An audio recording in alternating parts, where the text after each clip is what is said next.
Saudara-saudara Muslim itu selalu mengatakan bahwa Alkitab sudah direvisi. Tapi saya mau katakan, Al-Quran sudah direvisi, titik. Mana buktinya? Tahun dan tanggal dan tempatnya. Coba buktikan. Jangan asal ngebul. Dan Alkitab yang tahun depan akan diterbitkan. Dan ini Alkitab baru yang diharapkan akan menggantikan Alkitab kita yang sekarang. Saudara Muslim itu selalu mengatakan bahwa Alkitab sudah direvisi. Dan ini Alkitab baru yang diharapkan akan menggantikan Alkitab kita yang sekarang.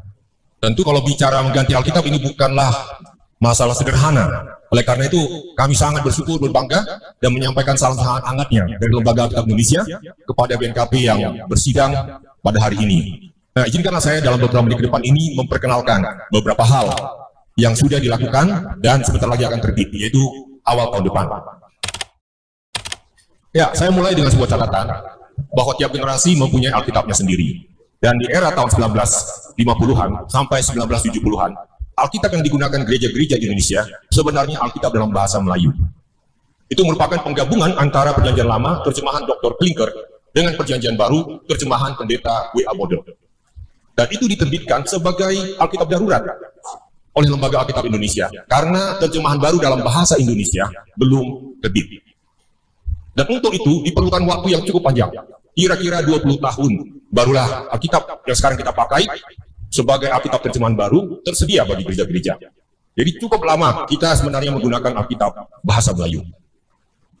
Nah, saya mau beri sebuah contoh kenapa. Nah, Alkitab terjemahan baru kita sebenarnya dikerjakan mulai tahun 1951 oleh tim yang ditunjuk oleh Lembaga Alkitab Belanda. Dan itu dialihkan ke Lembaga Alkitab Indonesia sejak tahun 1957. Ya, jadi beralih dari tenaga-tenaga Belanda, Jerman, termasuk Profesor Christoph Barth, itu pengarang dari Teologi Perjanjian Lama itu bagian dari tim pada waktu itu. Nah, Lembaga Alkitab Indonesia mengeluarkan peraturan tentang penerjemahan ini. Pertama, terjemahan yang dihasilkan itu harus dapat diterima oleh gereja-gereja di Indonesia. Jadi Lembaga Alkitab bukan sekedar penerbit. Kalau ini hanya sekedar penerbit, terbitkan, Anda suka beli, tidak mau, tidak usah. Tetapi karena ini adalah kitab suci gereja-gereja, maka kita sungguh-sungguh mengupayakan supaya terjemahan ini mendapat pengakuan. Bukan saja oleh gereja-gereja Protestan, tapi juga oleh gereja Katolik.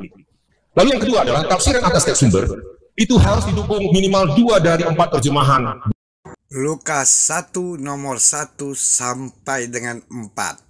Theophilus yang mulia, banyak orang telah berusaha menyusun suatu berita tentang peristiwa-peristiwa yang telah terjadi di antara kita, seperti yang disampaikan kepada kita oleh mereka yang dari semula adalah saksi mata dan pelayan firman. Karena itu setelah aku menyelidiki segala peristiwa itu dengan seksama dari asal mulanya, aku mengambil keputusan untuk membukukannya dengan teratur bagimu, supaya engkau dapat mengetahui bahwa segala sesuatu yang diajarkan kepadamu sungguh benar.